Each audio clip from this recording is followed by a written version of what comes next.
EMI amount ரொம்ப அதிகமா இருக்கு மேடம். ஒரு எமர்ஜென்சிக்காக பினான்ஸ்ல தெரியாம லோன் எடுத்தது மேடம். இப்போ அந்த இஎம்ஐ அமௌண்ட்டை ரெடியூஸ் பண்ணி லோன் அமௌண்ட்டை பேங்க்குக்கு டிரான்ஸ்ஃபர் பண்ண முடியுமா அப்படின்ற மாதிரி ஒரு கன்ஃபியூஷன்ல இருக்கீங்கன்னா உங்களுக்கான வீடியோ தான் இந்த வீடியோ. வீடியோவை ஸ்கிப் பண்ணாம ஃபுல்லா பாருங்க.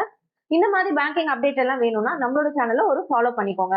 நீங்க ஒரு பினான்ஸ்ல லோன் எடுத்திருந்தாலும் சரி, இல்ல ஒரு ஆப்ல லோன் எடுத்திருந்தாலும் சரி, ஏன் ஹை ரேட்டுக்கு ஒரு பேங்க்ல லோன் எடுத்திருந்தாலும் சரி, தாராளமா நீங்க இப்ப பே பண்ணிட்டு இருக்க இஎம்ஐ விட கம்மியான இஎம்ஐக்கு உங்களோட லோனை வந்து நீங்க கன்வெர்ட் பண்ணிக்கலாம்.